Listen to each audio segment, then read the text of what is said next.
जय हिंद दोस्तों, बहुत बहुत स्वागत है आप सभी का हमारे YouTube चैनल SR इंस्टीट्यूट में। तो दोस्तों आज की क्लास में हम बात कर रहे हैं 24-27 मार्च का करंट अफेयर्स। दोस्तों करंट अफेयर्स हर एग्जाम में हमें देखने को मिलेंगे, तो करंट अफेयर्स बिल्कुल भी हमें छोड़ना नहीं है। चलिए क्वेश्चन की ओर आते हैं। पहला क्वेश्चन क्या दिया गया है, क्या दिया क्वेश्चन पहला, हाल ही में जल शक्ति अभियान कैच द रेन 2025 की शुरुआत कहाँ से की गई। तो दोस्तों ये शुरुआत कहाँ से हुई है, जल शक्ति अभियान कैच द रेन 2025 की, तो ये कहाँ से हुई है, हरियाणा राज्य से। कहाँ से हुई इसकी शुरुआत, हरियाणा राज्य से हुई है जल शक्ति अभियान की। तो इसकी थीम क्या रखी गई दोस्तों, थीम ध्यान रखिएगा, जल संचय जन भागीदारी। क्या रखी गई इसकी 2025 की ये थीम रखी गई, जिसका उद्देश्य क्या है, वर्षा के जल के संरक्षण और प्रबंधन को बढ़ावा देना। क्या रखा गया इसका ये उद्देश्य, वर्षा के जल का संरक्षण करना और उसके प्रबंधन को बढ़ावा देना, इसका ये उद्देश्य है। भारत सरकार ने 2019 में जल शक्ति अभियान शुरू किया था, जिसे 2021 में जल शक्ति अभियान कैच द रेन नाम दिया था। आपसे पूछे जल शक्ति अभियान कब शुरू किया गया था, तो ये शुरू किया गया था 2019 में। अब 2021 में जो है जल शक्ति अभियान का नाम क्या रख दिया गया, जल शक्ति अभियान कैच द रेन रख दिया गया। और अभी इसको फिर से चालू किया है 2025 में हरियाणा राज्य की सरकार ने। किसने चालू किया है 2025 में, आपसे पूछे जल शक्ति अभियान कैच द रेन 2025, तो ये हरियाणा राज्य के द्वारा भी चालू किया गया है। ध्यान रखेंगे किसके द्वारा, हरियाणा राज्य सरकार के द्वारा, जिसका उद्देश्य वर्षा के जल का संरक्षण करना और उसके प्रबंधन को बढ़ावा देना है। चलिए आगे आते हैं अगले क्वेश्चन में। क्या दिया गया है, हाल ही में नए वित्त सचिव किसे नियुक्त किया गया है। बहुत ही ज्यादा इंपॉर्टेंट क्वेश्चन है। जो वित्त सचिव बनाए गए हैं अभी हमारे 2025 में नए बने हैं ये वित्त सचिव, जिनका नाम क्या है दोस्तों, तो अजय सेठ। कौन है वित्त सचिव, कौन होंगे हमारे वर्तमान में भी, तो अजय सेठ क्या रहेंगे, ये वित्त सचिव नियुक्त किए गए हैं। चलिए IME रिपोर्ट के अनुसार भारत किस वर्ष तक जापान को पीछे छोड़कर दुनिया की चौथी सबसे बड़ी अर्थव्यवस्था बन जाएगा। तो भारत जो है 2025 तक, कब तक दोस्तों, 2025 तक जो है जापान को पीछे छोड़कर दुनिया के चौथे नंबर में ऐसा देश बन जाएगा जिसकी सबसे बड़ी अर्थव्यवस्था रहेगी। कौन से नंबर का, तो चौथा सबसे बड़ा देश, जापान को पीछे छोड़कर 2025 तक। चलिए आगे आते हैं अब। हाल ही में launch eminent distortion twist and truth नामक पुस्तक के लेखक कौन है। तो इस पुस्तक को किसने लिखा है, ट्विस्ट एंड ट्रुथ, तो ये लिखा गया है उत्पल कुमार के द्वारा। किसके द्वारा, उत्पल कुमार के द्वारा ये पुस्तक लिखा गया है। याद रखेंगे आप लोग, पुस्तकों से कई बार क्वेश्चन पूछे जाते हैं। चलिए हाल ही में वरिष्ठ नागरिक आयोग स्थापित करने वाला पहला भारतीय राज्य कौन सा है। बहुत ही इंपॉर्टेंट क्वेश्चन है। तो ये आयोग जो है कौन सा, वरिष्ठ नागरिक आयोग स्थापित करने वाला भारत का पहला राज्य वो कौन सा है दोस्तों, केरल है। कौन सा है, केरल राज्य है। ये पहला जो है आयोग यहाँ पर स्थापित करने वाला भारत का पहला राज्य बन गया है वरिष्ठ नागरिक आयोग। केरल वरिष्ठ नागरिक आयोग की स्थापना करने वाला पहला राज्य बन गया है। यह आयोग बुजुर्गों के अधिकारों, कल्याण और पुनर्वास पर ध्यान केंद्रित करेगा, उनके कल्याण के लिए पॉलिसीज तैयार करेगा और सिफारिश करेगा। तो इस आयोग का जो बनाया गया है, क्यों बनाया गया है वरिष्ठ नागरिक आयोग, तो जो बुजुर्ग है उनके अधिकारों की रक्षा करना और उनके कल्याण को बढ़ावा देने के लिए आयोग का यहाँ पर स्थापित किया गया है। कौन सा आयोग है, वरिष्ठ नागरिक आयोग। कहाँ पर, तो केरल सरकार के द्वारा ये चालू किया गया। दोस्तों यहाँ पर आप लोग याद रखेंगे, जो आयोग बनाया गया है वरिष्ठ नागरिक आयोग, ये वैधानिक है। क्या है दोस्तों, वैधानिक आयोग है। कैसा आयोग है ये, वैधानिक आयोग है, ना कि संवैधानिक आयोग। तो याद रखेंगे कैसा आयोग है ये, वैधानिक आयोग है, जो विधि के अनुरूप कार्य करेगा। चलिए वरिष्ठ नागरिक आयोग। हाल ही में INTACH, इसका फुल फॉर्म याद रखेंगे, भारतीय राष्ट्रीय कला एवं सांस्कृतिक विरासत न्यास के अध्यक्ष कौन बने। तो कौन बने दोस्तों इसके अध्यक्ष, अशोक सिंह ठाकुर। क्या है इसके अध्यक्ष अभी नियुक्त किए गए हैं INTACH के। यह भारत का क्या है दोस्तों, प्रमुख विरासत संरक्षण संगठन है। क्या है ये, एक प्रकार का क्या है, विरासत संगठन है, जिसकी स्थापना कब हुई थी, तो 27 जनवरी 1984 को। कब हुई थी इसकी स्थापना, 27 जनवरी 1984 को हुई थी। जिसका उद्देश्य क्या है, पर्यावरण को संरक्षित करना, अमूर्त विरासत को पुनर्जीवित करना और हमारे विशाल विरासत के बारे में जागरूकता बढ़ाना। क्या रखा गया है इसका ये उद्देश्य रखा गया है। INTACH भारतीय राष्ट्रीय कला एवं सांस्कृतिक विरासत न्यास, जिसके जो अध्यक्ष बनाए गए हैं अशोक सिंह ठाकुर। वर्तमान में कौन है? अशोक सिंह ठाकुर, जिसका उद्देश्य पर्यावरण को संरक्षित करना। सीधे सीधे भी आप लोग याद रख सकते हैं, पर्यावरण को संरक्षित करना। हाल ही में चाइना F1 ग्रैंड प्रिक्स 2025 का खिताब किसने जीता? तो ये किसने जीता दोस्तों? चाइना F1 ग्रैंड प्रिक्स का अवार्ड तो ये 2025 में जीता है ऑस्कर पियास्त्री ने। किसने? ऑस्कर पियास्त्री ने। और ये कौन है दोस्तों? ऑस्कर पियास्त्री, जिन्होंने क्या जीता है? चाइना F1 ग्रैंड प्रिक्स का अवार्ड। हाल ही में वर्ल्ड टीवी डे कब मनाया गया? दोस्तों वर्ल्ड टीवी डे, ये टीवी टेलीविजन वाला नहीं, टीवी क्या है यहाँ पर? ट्यूबरक्लोसिस। क्या है टीवी? ट्यूबरक्लोसिस यहाँ हम कहे तपेदिक। टीबी रोग आप लोगों ने सुना होगा, तपेदिक रोग। तो ये वर्ल्ड टीवी डे जो है कब मनाया जाता है? प्रतिवर्ष 24 मार्च को मनाया जाता है। इसकी थीम क्या रखी गई है? Yes we can and TV. इसका अर्थ क्या हुआ? हाँ, हम टीवी को खत्म कर सकते हैं। जिसका हम यहाँ पे देखें 24 मार्च 1882 में डॉक्टर रॉबर्ट कोच ने माइकोबैक्टीरियम ट्यूबरक्लोसिस की खोज की थी। इसीलिए जो है 24 मार्च को वर्ल्ड टीबी डे मनाया जाता है। क्यों मनाया जाता है आपसे पूछे तो रॉबर्ट कोच ने क्या की थी दोस्तों? माइकोबैक्टीरियम ट्यूबरक्लोसिस की खोज की थी 1882 में। तो इसके लिए जो है 24 मार्च को हम मनाते हैं वर्ल्ड ट्यूबरक्लोसिस डे। चलिए याद रखेंगे 24 मार्च। हाल ही में गुलामी और ट्रांस अटलांटिक दास व्यापार के पीड़ितों की याद में अंतर्राष्ट्रीय दिवस कब मनाया गया? तो अंतर्राष्ट्रीय दिवस कब मनाया गया? ये 25 मार्च को। 24 मार्च को क्या मनाया जाता है? वर्ल्ड ट्यूबरक्लोसिस डे मनाया जाता है। आपसे हिंदी में पूछ सकता है क्या? विश्व तपेदिक दिवस कब मनाया जाता है? टीबी को हम क्या बोलते हैं हिंदी में? तपेदिक भी कहा जाता है, याद रखेंगे। चलिए, हाल ही में किसे लोकप्रिय नागरिक उत्कृष्टता पुरस्कार से सम्मानित किया गया है? तो किसे दिया गया दोस्तों? संघमित्रा ताई गायकवाड़ को। किसे दिया गया है? संघमित्रा ताई गायकवाड़ को ये पुरस्कार दिया गया है। ये किस लिए दिया गया है इन्हें? तो नागरिक उत्कृष्टता पुरस्कार इन्हें सामाजिक कार्यों के लिए दिया गया है। सामाजिक कार्यों के लिए इन्हें ये दिया गया है। सामाजिक में जो है इन्होंने उत्कृष्ट कार्य किए, इसके लिए जो है इन्हें ये पुरस्कार दिया गया है। लोकप्रिय नागरिक उत्कृष्टता पुरस्कार कौन है दोस्तों ये? तो ये है संघमित्रा ताई गायकवाड़। संघमित्रा ताई गायकवाड़। चलिए आगे आते हैं। हाल ही में किसने REC लिमिटेड के अध्यक्ष और MD का अतिरिक्त प्रभार संभाला? दोस्तों ये अतिरिक्त प्रभार संभाला मतलब कि कुछ समय के लिए जो है ये प्रभारी यहाँ के रहेंगे। अध्यक्ष हम कहें MD REC लिमिटेड की। तो कौन है दोस्तों ये? परमिंदर चोपड़ा। कौन है दोस्तों ये? परमिंदर चोपड़ा, जो REC लिमिटेड की क्या रहेंगे? अभी अतिरिक्त प्रभार संभालेंगी अध्यक्ष और MD के पद पर। चलिए दोस्तों, अब यहाँ पर हम बात कर ले वर्तमान में पावर फाइनेंस कॉर्पोरेशन लिमिटेड की CMD के रूप में ये कार्यरत है। ये जो है हमारे परविंदर चोपड़ा अभी कहाँ पर कार्यरत है? तो जो है पावर फाइनेंस कॉर्पोरेशन लिमिटेड की CMD के रूप में अभी कार्यरत है।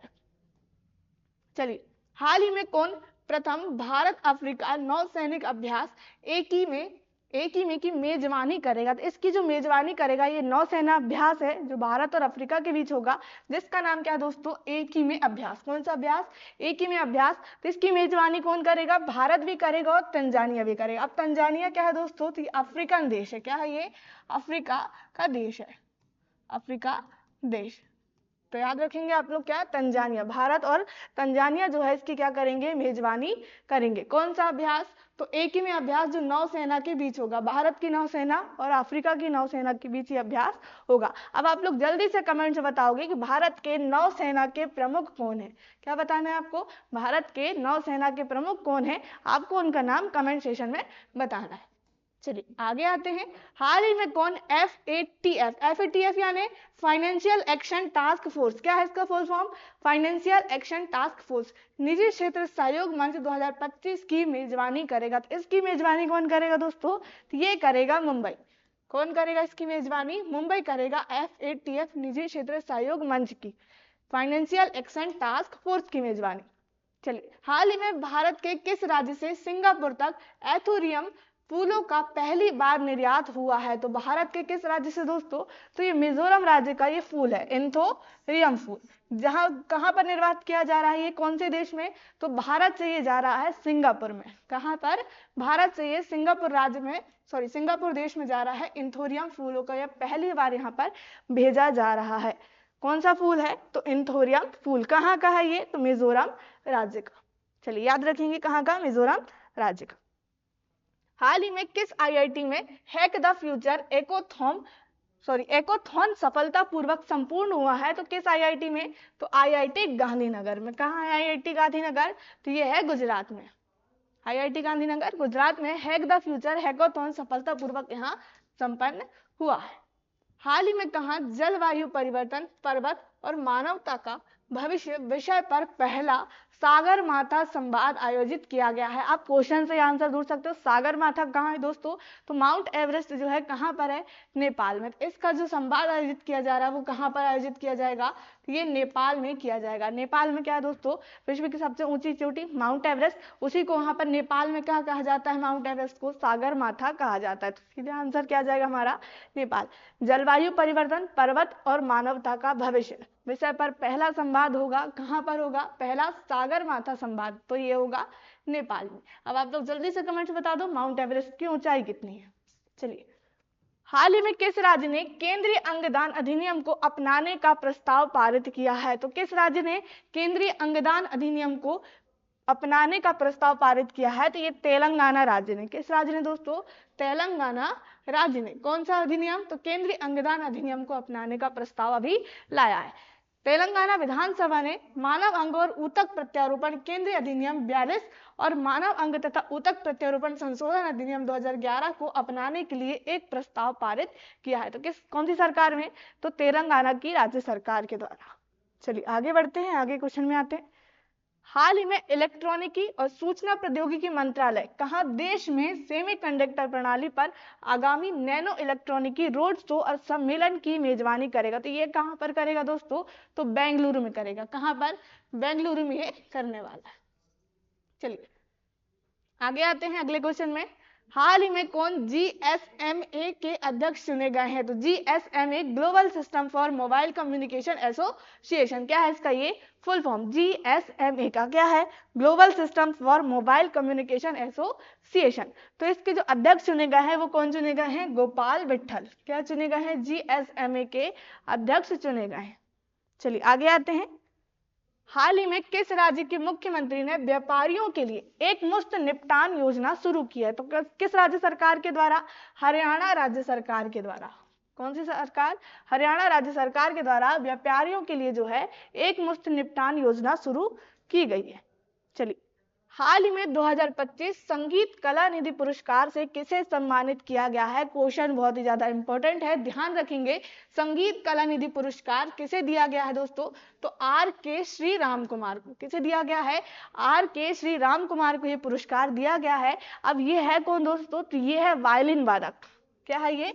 वायलिन वादक। वायलिन वादक कौन? तो R.K. श्री राम कुमार। दोस्तों ये जो पुरस्कार है संगीत कला निधि पुरस्कार, इसे क्या कहा जाता है? कर्नाटक संगीत का ऑस्कर भी कहा जाता है। क्या कहा जाता है इस पुरस्कार को? याद रखेंगे, कर्नाटक संगीत का ऑस्कर भी कहा जाता है। कर्नाटक संगीत का ऑस्कर भी कहा जाता है। ऑस्कर भी कहा जाता है। ऑस्कर भी कहा जाता है। किस पुरस्कार?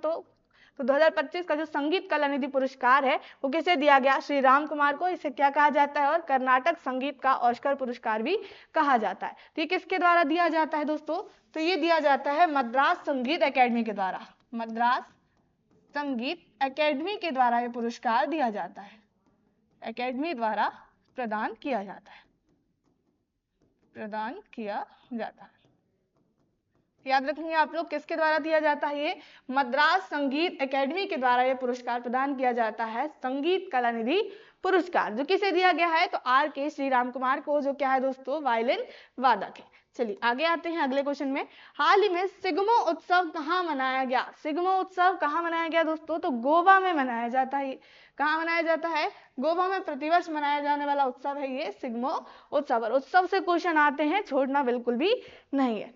चलिए, सिग्मो उत्सव यह गोवा में मनाया जाता है। यह एक वसंत उत्सव है जो गोवा की संस्कृति और विरासत को प्रदर्शित करता है। यहाँ की ये संस्कृति और विरासत को प्रदर्शित करता है। यह 15 दिनों तक चलता है। अभी यह 15 मार्च से 29 मार्च तक ये मनाया जा रहा है। कब से कब तक? 15 से 29 मार्च। ये क्या है? वसंत उत्सव है। चलिए, कहाँ मनाया जाता है सिग्मा उत्सव? तो गोवा में मनाया जाता है। हाल ही में भारतीय पुरातत्व सर्वेक्षण ने लगभग 110 मेगालिथ किस राज्य में खोजे हैं? तो 110 मेगालिथ ये किस राज्य में खोजे हैं? तो केरल राज्य में। भारतीय पुरातत्व सर्वेक्षण विभाग के द्वारा 110 मेगालिथ यहाँ पर खोजे गए। कहाँ पर? तो केरल में। अब मेगालिथ क्या है दोस्तों? तो ये बड़े आकार के क्या होते हैं? पत्थर होते हैं। क्या होते हैं मेगालिथ? तो ये बड़े आकृति के क्या होते हैं? बड़े आकार के क्या है ये? पत्थर। ये कहाँ खोजे गए हैं? तो 110 खोजे गए हैं केरल राज्य में। किसके द्वारा? भारतीय पुरातत्व सर्वेक्षण विभाग के द्वारा। चलिए आगे आते हैं। अब मार्च 2025 में भारत सरकार ने संसद सदस्य के वेतन में कितने % की वृद्धि की है? तो कितने % की वृद्धि की है? तो 24% की वृद्धि की है। प्रत्येक संसद के क्या? प्रत्येक सांसद सदस्य, संसद सदस्य हम कहें, प्रत्येक सांसद को जो है कितने % की वृद्धि? 24% की वृद्धि भारत सरकार के द्वारा की गई है। चलिए संसद सदस्य यानी दोनों, जैसे लोकसभा सदन और क्या हम कहें राज्यसभा, दोनों के जो भी सांसद होंगे उनके 24% वेतन में वृद्धि की गई है। हाल ही में टाटा मोटर्स ने किसे अपना ब्रांड एम्बेसडर बनाया है? तो ये किसे बनाया है टाटा मोटर्स ने? तो विक्की कौशल को। किसे बनाया है? विक्की कौशल को क्या बनाया है? एम्बेसडर बनाया है टाटा मोटर्स में। तो याद रखेंगे विक्की कौशल। तो दोस्तों ये थे आज के हमारे करंट अफेयर्स के इंपॉर्टेंट क्वेश्चन जो हमने यहाँ पर देखे। यदि आप लोग चैनल में न्यू है तो चैनल को सब्सक्राइब कर लीजिए और साथ ही साथ टेलीग्राम चैनल भी ज्वाइन कर लीजिए। वहां पर आपको आज की क्लास की PDF मिल जाएगी। जय हिंद, जय भारत।